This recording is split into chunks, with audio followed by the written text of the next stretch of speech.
ọmanụ ụtụtụ ọma na ụmụ ọdịnala Igbo. Aka m bụkwa onye nke gị Eze-Ana Ugochi tubelu na oraifite na Anambra steeti. Ana m enye gị ọpdeti ihe gbasalụ ka ọlụ si aga na ya bụ Ugochi tubelu ọdịnala temple, dịka m si wee kwe na nkwa na nga na ọpdeti gị. Ọnya bụ the new living house of Eze-Ana Ugochi tubelu na oraifite. Ị ga-afụ na anya bụ ụlọ awụlụ na-aga na ya everyday. Tata ka o melụ 2 months and let's say 2 months and yes 2 months and some days ebido nya bụ ụlọ. Ị ga-afụ na akụsigo roof na nya bụ ụlọ, plastering na-aga n'iru, tiling na-agakwazi n'iru. Anyanwa anyị na-tidy up some certain things. I can tell you in less than a month time, ihe gbasara anya bụ ụlọ a ga-achịkọta ya. A na-alụ ọrụ everyday. Ndị na-efix doors, anyị efixbego doors. Ndị na-eme tiling na-emekwa. Ọrụ na-aga nnọọ ọfụma. Ndị na-efix doors na-efix doors, tiling na-aga n'iru, plastering na-aga n'iru. Anyị ma na in few days time a ga-finish plastering. Ndị wiring na-emekwa. Inekwa anya na pillars, ị ga-afụ na emesigo piping for electrical. Emesigo everything, ma ọkụ ga-adị na parapet emesigo ya. N'ọzi ihe ji anyị na-abụ ọ bụrụ na by tomorrow a ga-ebute wires, emewe wiring. Ndị POP a na-eme nke ha. Ya bụ na ọlụ na-aga. Ka afụ ya emego this parapet, this pillars ya afụ ga-ebusi ọkụ. Yes, ọ ga-ebusi ọkụ dị iche iche. Na ife na-emezigo ya. Nke anyị nwere nọ ebe a nweta side views of the house a na-ekwu maka ya. Daalụnụ. So a ga na-ewetakwara na update ka ya bụ the new house of Eze-Ana Ugochi tubelu na oraifite si aga n'iru. Ya gazienụ n'ọfọ. Ọ bụrụ na next week anyị ga-enyekwa ụnụ update mgbe na ọ na-emecha plastering banye na the last phase. Ndị windo ebidogo ọrụ. Ha ga-ebido ifix jawa ya windo. Ha ga-egosikwa ụnụ afia mmesigo everything in ya. All the new house of Eze-Ana Ugochi tubelu oraifite. Onye isi nchụaja na Ugochi tubelu ọdịnala temple. Ya gazienụ. Ụtụtụ ọma nụ ụmụ ọdịnala Igbo. Aka m bụkwa onye nke gị Eze-Ana Ugochi tubelu na oraifite. Abụ m onye isi nchụaja na Ugochi tubelu ọdịnala temple. Anyị na-agba afa miri emi, lụkwazị ọrụ mmụọ dị iche iche. Abụ m onye mgbasa ozi ọdịnala Igbo. My mission is to help people live better life. Abịa n'ụbọchị tata bụ Eke, si na Eke ga-eketara anyị ihe ọma ma kepụrụ anyị ihe ọjọọ. Anyị ga-ejere obodo nara obodo. Asị m ihe ọma na-eme na be ndị ọzọ ya mere na be anyị. Asị m na anyị ga-azụ ka afịa, na ya ma na ka afịa. Asị m na anyị ga-ejere obodo nara obodo. Asị na onye fụrụ anyị na-atụ mfe, asị ndị ufere ya amapụ ya ọnụ. Akakaka anyị amaghị, jijiji anyị amaghị. N'ihe ọma dị n'elu ya dara anyị n'ala, dị n'ala ya pụrụ anyị ume. Asị m egbebelu gobelu nkesa ibi ya ebere, ya gosi ebe ọ ya ebe. Ọ bụrụ na o gosiri ebe ọ ya ebe, asị m kwukwa ya ihe m kwuru. Asị m ihe onye si ha ji wee nọrọ anyị nọgbuo onye ahụ na ndụ, onye si ha ji wee dọrọ anyị digbuo onye ahụ na ndụ. Ghọtara ya? Onye cheche ihe ọ ya eme anyị ya ma onwe ya. Asị m onye si na ife anyị na-eme ama enwe isi, si were isi onye ahụ tinye ka ihe anyị na-eme wee nwee isi. Ise n'ụbọchị taa ejegoro m na tempụl jee gaa ọfọ n'isi ndị enyi anyị niile, ndị niile kụrụ mbamba na tempụl anyị, ndị anyị na-alụ ọrụ mmụọ dị iche iche, ejego nke ọrụ ha ọfọ. A sị na ụnụ ga-apụta chi ihe ya. Agụkwara m ọfọ n'isi ndị niile na-echi na ihu na isi na-aga ọfọ 21 days nsị ka agụba. Ekwuru m ịkọchi ọfọ 21 days. Ọ bụrụ na ihe ị chọrọ dị nwetazụrụ ha ncha, bidokwa n'isi. Ọ ihe m kwuru. Gụkwazi ọfọ n'isi ndị niile na-awa ha na-echa vidiyo anyị ha tụsara ya ndị ọzọ. A sị m na unu ga-ejere obodo n'ara obodo. A sịrị nke ụnụ malụkwa na n'ihe ọ bụla ibu n'obi bụ ezigbo ihe, na ọ ga-abịa na mmezu, a ga-ike agwụkwara gị. Mgbasa ozi na-agbasa na soshal midia bụ to gwa ndị mmadụ jiri my life experience wee na-amara gị atụ. Now what you don't know is only a mystery to you and not to others. O nwere any challenge isi na-enwe today, enwere solution. But what is there wụ na ma ọ bụ ị nwetagokwa onye ga-ekwubiri gị okwu na ya bụ challenges ị na-enwe ka enwe chidimma. Imegokwa the needful consistently enough to create result. Echefukwara na nsogbu ọbụla ị na-enwe taa does not start today. It started years back. You know? Yes. It's because of the decision you took, or because you refused to do the right thing. 5, 10, 15, 20 years and above ago. That is why you are suffering, and that is why you are here where you are standing where you are standing today. And the solving solution to your problem is not magic. Because governor mellow by magic, we have limitation. You got that? Man, is solo the natural laws that governs the creation. If you align yourself with the entities of powers, clear your path.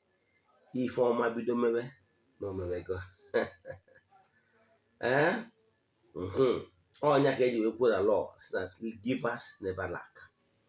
You must know the principle that governs the universe. 1.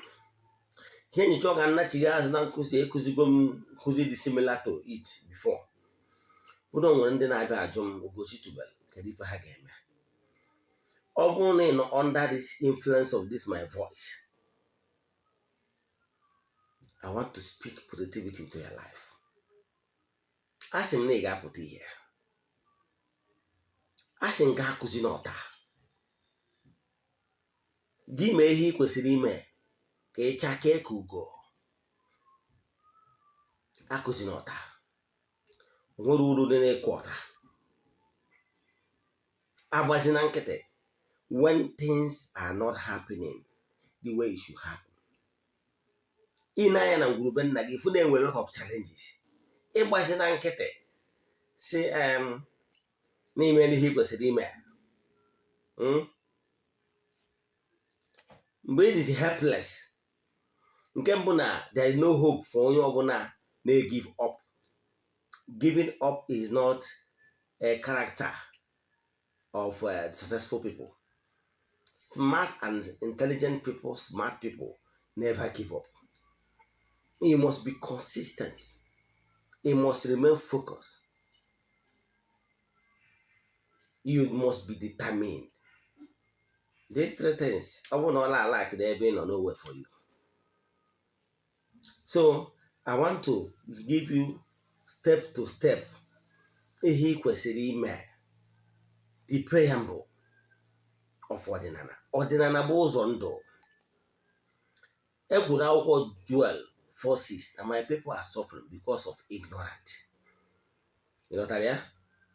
The first and foremost ị ga-enwe ụzọ mee mgbe ị na-anụ this voice. Ekwuona m, let there be course breaking. Let there be open doors. Let there be favor to anybody hearing this voice that accept na ya bụ agbụ ekere nwa ngwere n'orugo ọtụtụ. Ihe m na-akọwara gị bụ ihe izi ị ga-eme bụ kịta anyị na-anụ olu m. Ọ bụrụ na things are not working perfectly for you, ihe ị ga-eme bụ gaa chọba akwa ọkụkọ Igbo. Ma ọ bụrụ na ebe ị nọ n'ihi enweta nwunye, chọọ make an effort. Akwa ọkụkọ Igbo bụ ihe dị ndụ. Akwa ọkụkọ Igbo bụ ọkụkọ. Ọ ihe dị ndụ dị afọ. Ọnya ka ị ga-eji n'aka na o nwere ihe a na-eji n'aka wee na-eze mmụọ iwe. Ị ga-eji ya n'aka wee kpọkuo chi gị, chi onye ụwa gị, onye ọya si ya biko n'iji akwa wee na-eze ya iwe. Were mmanụ nri na nnu na-etinye n'ahụ, right round red oil. Ha asị ya na nnu na mmanụ adịghị esi okwu. Imesịa jee ebe ụzọ gbara ịtọ maọbụ ịnọchiwa anya bụ akwa. Echefukwana drọpụ obere ego 20, 100, 50 asị ego aja itiwe anya bụ akwa. Mana bifo ime nka, chetakwa dị ya echebe ihu na east wee yọchi onye ụwa gị. Onye ọbụla ọ bụ ịkpọ na mmadụ afa, onye ọbụla uche onye ụwa gị si osin'ikwu nna osin'ikwu nna, ọ bụ nwoke ọ bụ nwaanyị, ya na mmụọ ọbụla ya na chi gị na-erikọ, nwa ka ị na-ezi iweta ihe tiwacha ya. Bido gọbakwa ọfọ for 21 days m kwuru ka a na-agọ facing east. Ọ bụrụ na ị nwere apartment ebe ị ga-esetiwu ọdịnala altar, gaa wọchịa vidio ebe m kwuru gbasara how to set up an ọdịnala altar and wube ya altar. Etu nsi wee gwa gị isi wee wube ya altar site na nkwubi okwu.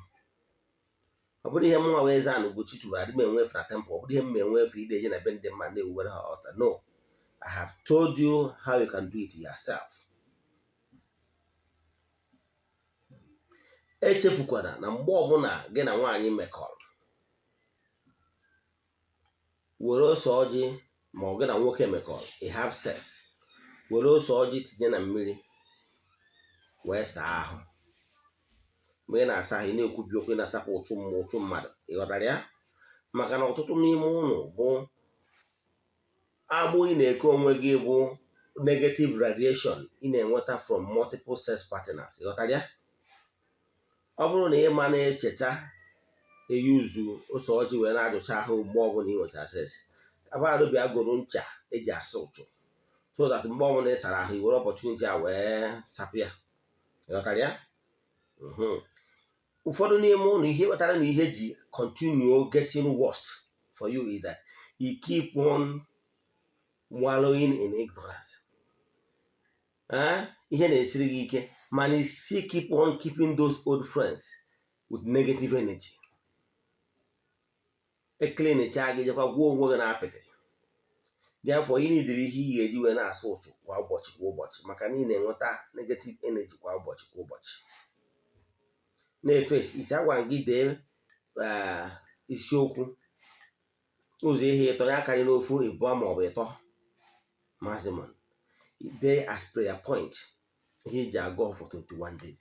Nke bụ isiokwu na onwebere onye ọbụla wepụtara obi wee gọọ ọfụ for 21 days. Dee 1, 2, 3 petition intention ya, ka a ghara inwe nke a ga-aza. Ụfọdụ na-testimony na-azachara ha nka niile ha ha yọrọ. Ụfọdụ si na-azara ha ebe, ụfọdụ si na-azara ha ofu. Ọ bụrụ na-azara ha ofu, repeat Keep doing it. Keep doing it. You start seeing favor. More than one Eze-Ana Ugochi tubelu. Every morning, and we na temple. They go on your waffle. Oh, yeah, but I'm the one has to all now. Whatever I ask, I get. You got that? And don't get my paradigm of Bruni. It must be consistent. And they are going to work time is a better temple.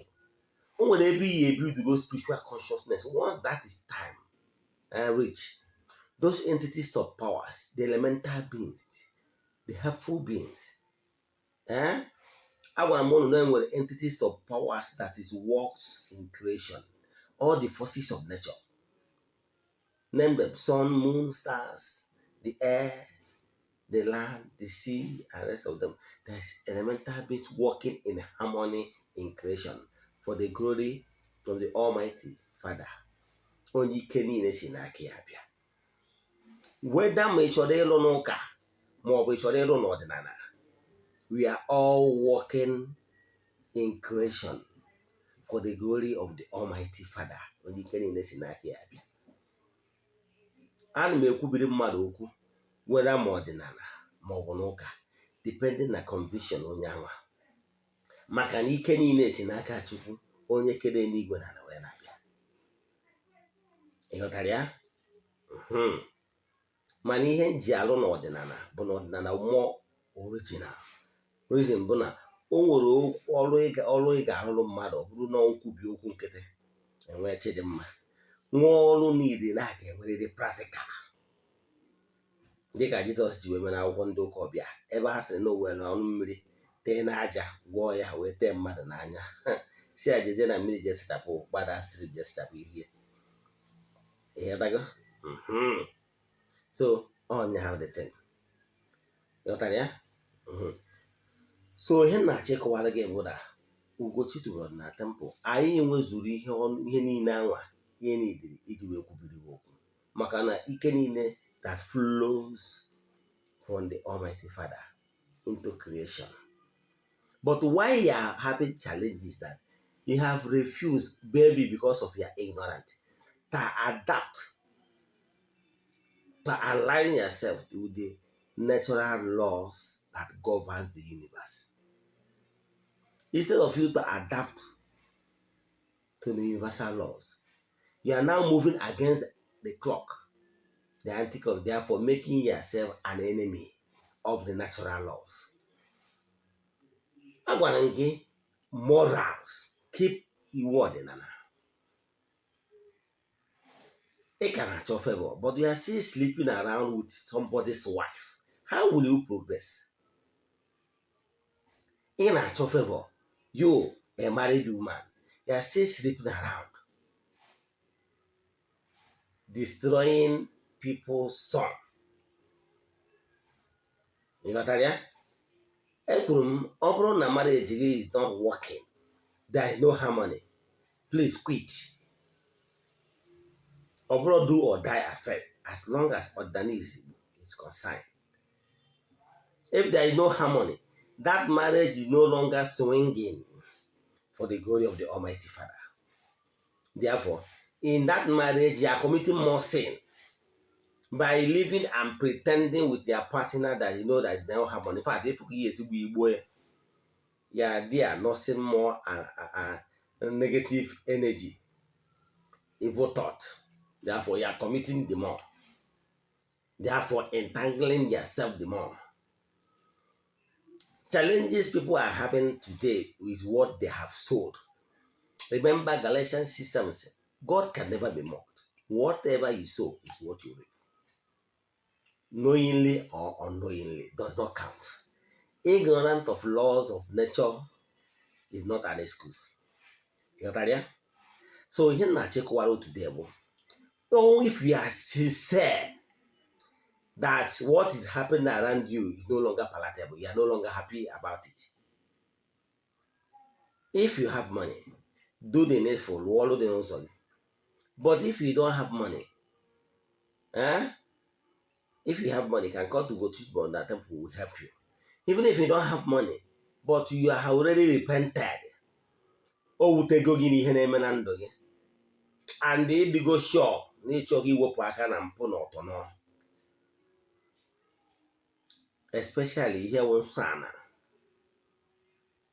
nwunye mmadụ ọ jọrọ arụ, or sleeping with minor. Ụmụ ihe nsọ ana ọ bụghị ana na ịdị shop na iwepụgo aka na nsọ ana. Bịa na Ugochi tụrụ na temple, ha ga-enyere gị aka kwupiere ha okwu, intercede on your behalf ka egwu ọma bido gụba n'ebe ị nọ, maka na adịghị ka ibe nwanne ọ na-agụ akwa. Maka ịkọntinu n'ọnọdụ anyị nọ na ya, ị ga na-enwe mpịawa azụ. Ọ bụrụ na ọnọdụ gbaragharị, bịa ka anyị nenere ife ka anyị mara exactly ihe wụ ya problem. Ya challenges ị na-enwe ọ mpịawa azụ maka n'ihi na ekwuru ya duty post nọrọ ebe ị kwesịrị ịnọ, ka ọ na challenges gị because of mmekọta what we have done. Then if it's so, we help you to intercede on your behalf ka enwee chidimma. Ịghọtara ya? Then anyị nwere ike ikwubiri gị okwu whether ma ị nọ na Nigeria ma ọ nọ mba ofesi, maka na ọrụ mmụọ ka ọ bụ. Ọrụ mmụọ can never limit ọrụ mmụọ. Chukwu okike na ndị angel ya ndị na-ejere ya ozi nọ all over the world.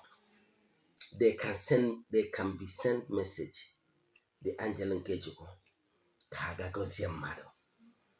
Maka na a gwara ya n'akwụkwọ ndị ụka ọbịa na angel Gabriel jere wee gazie Mary ozi. Distance is not a barrier for your blessing. N'ihi na Dubai 10-15 years nwere ike imepụta, n'ihi na Europe 10-15 years nwere ike imepụta ụchụ, nwere ike ịgba ụchụ. Mana aka tell you na mmadụ ga-ekwubiri okwu na Nigeria, send ya ndị angel nke Chukwu ha bịa gọzie gị. Ihe ekwere omume is only in your own imagination. You understand? And stop limiting yourself, the ability. Ekwuo na m were ụmụ akwa zeiwe gowa ọfọ for 21 days. Ọ bụrụ na ị bịa na Eze-Ana Ugochi tụọ na temple ma ọ na-ekpucha akịrị ma ọ na-ịnọ mba ofesi, ị chọọ ka m sonyere gị na ya bụ ịga ọfọ na ikwubi okwu, I will do it because my mission is to help people live better life. Ọ bụkwa nne nọ ebe ọbụla na all over Nigeria na ịgbaga afa maọbụ na ịgbabara afa, bịa ka anyị gbara gị afa gwa nke na-eme. Na ọ bụkwanụ na nsogbu gị karịrị, ị marụzi ebe ị ga-ebido aka, bịa na Ugochi tụbọrọ na temple ka ị bịa gba ụkwụ na ana be nna anya bụ temple. Ịgbacha ụkwụ na anya bụ temple ka anyị kwubiere gị okwu. Ekwuola m, ọ bụrụ na nsogbu gị bụ ihe gbasara ụchụ, ọ bụrụ na nke m enye gị ncha na-ewepụ ụchụ, ekwubiere gị okwu. Ọ bụrụ nke anyị ga-enye gị oil, anyị ekwubiere gị okwu. Nye oil ị gara eyuzu. Ọgwanụ nke anyị ga-enye gị mmiri nsọ anyị gara eyuzu. Ọgwanụ nke anyị ga-enye gị powder.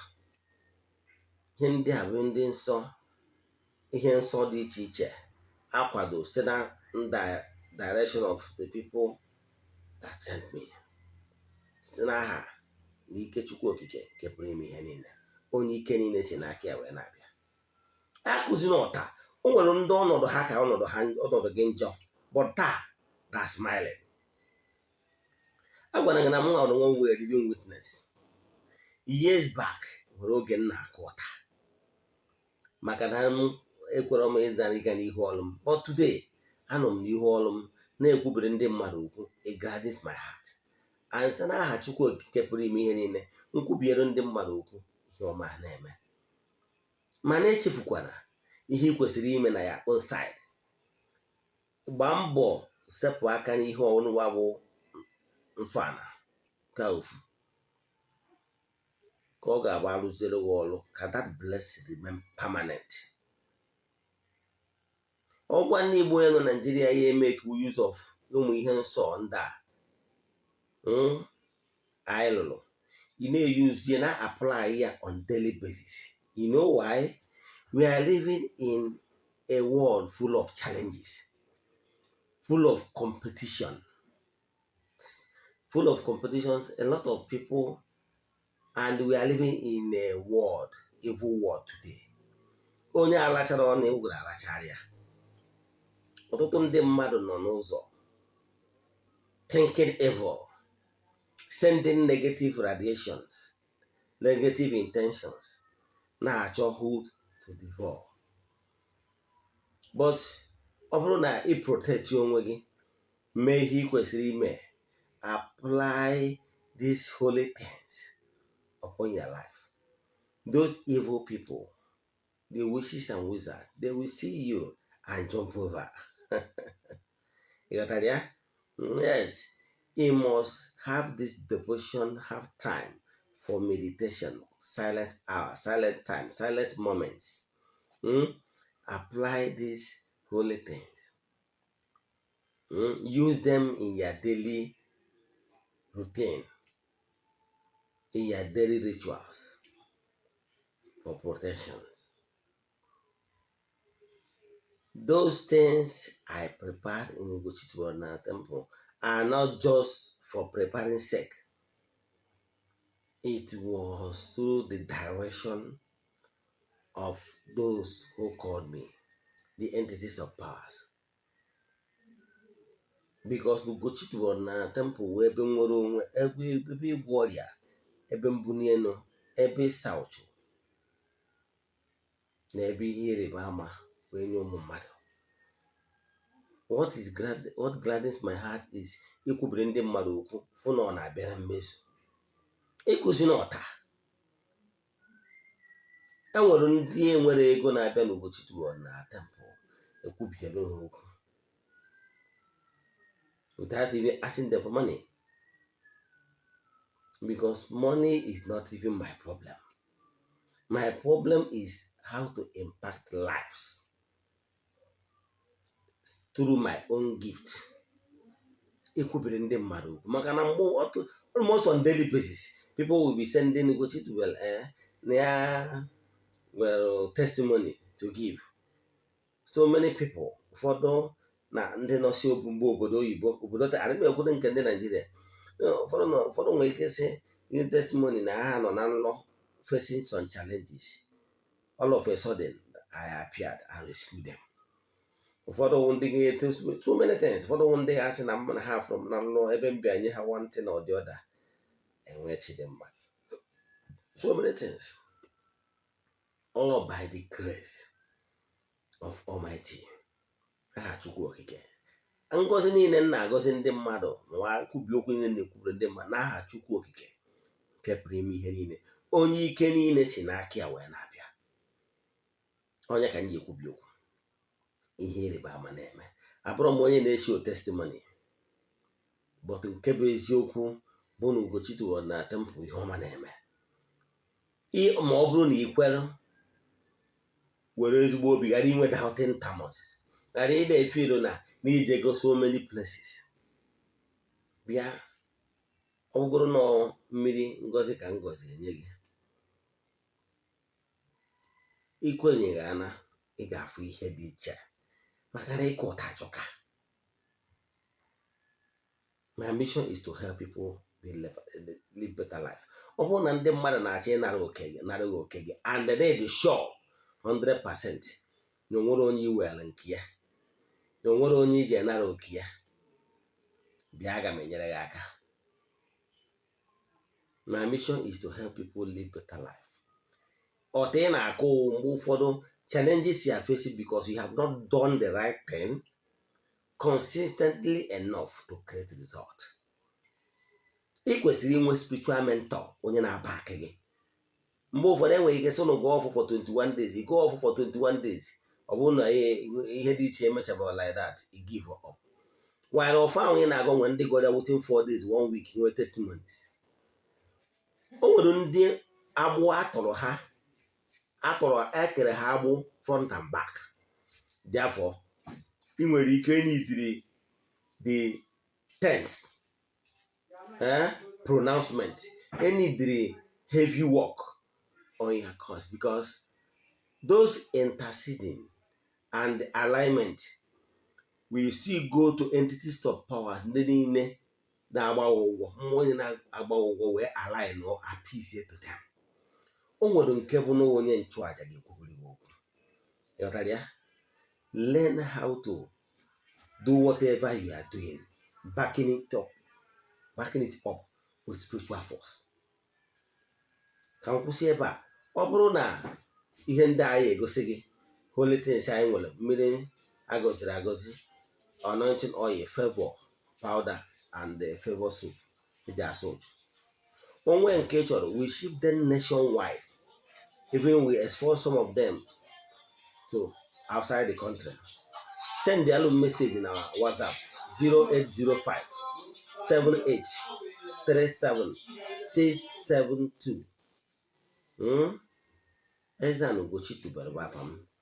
Aga m enyere gị aka. Ya gazie n'ọfọ.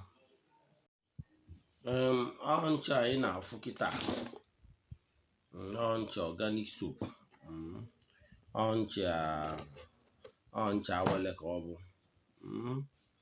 ncha na-asapụ ụchụ, etinyere ihe dị iche iche, ihe na-asa ụchụ na ihe awele, etikọtara ya ọnụ were onye bụ ncha. Ka m nwa bụ Eze-Ana Ugochi tubelu na-asakwa. Ọtụtụ ndị mmadụ na-asị ya na-enye testimony pụrụ nnukwute iche. Nke bụ eziokwu bụ na as long as naanị ihe ụchụ na-abịakwute mmadụ everyday, site na ndị gị na ha na-emekọ ihe, ndị gị na ha na-emekọ business, na ndị gị na ha na-arahụ,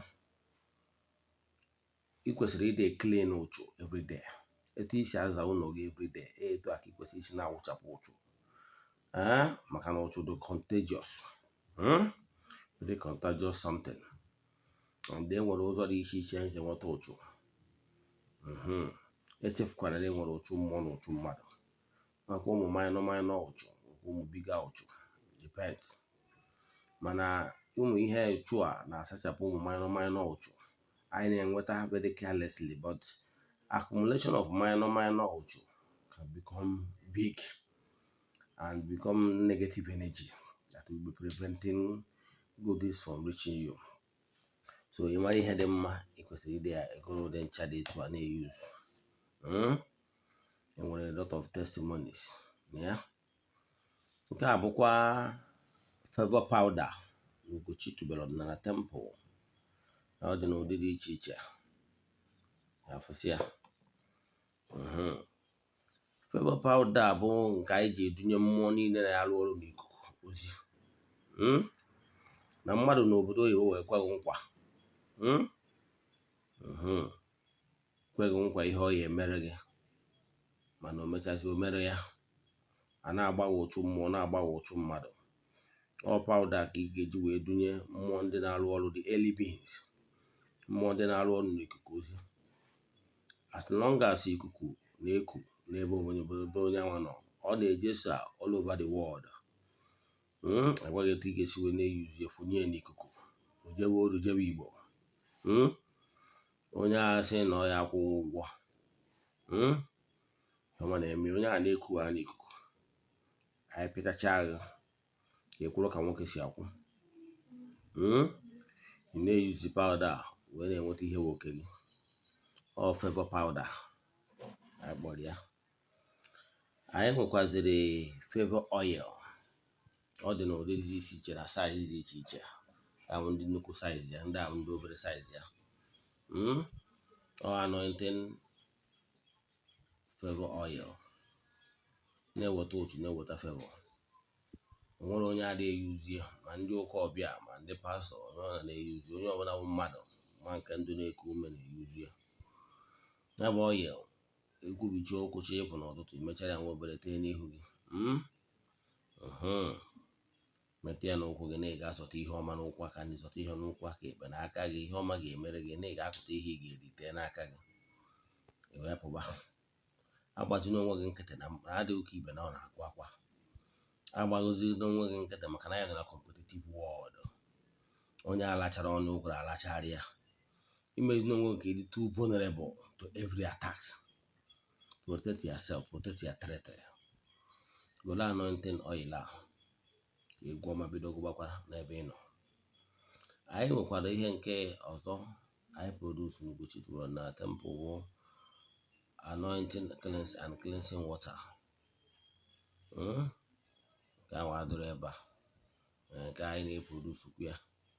Ọtụtụ ndị na-abịa n'Ugochi tụrụ na temple na-eyuzukwu ya, na-atụnye na mmiri ha ji asa ahụ and so on and so forth, na ifesasị na shop ebe ha na-azụ ahịa ma ọ n'ọfisis ebe ha na-eme biznes ude wee debe. Ụzọ ihe na-abụ ihe anyị nwere kịta Ugochi tụrụ na temple favor soap, favor powder and favor oil, nakwazi mmiri ọ dịrị ebe a. Mana ịbịa n'Ugochi tụrụ na temple ka anyị kwubiere gị okwu ịkụzi n'ọta.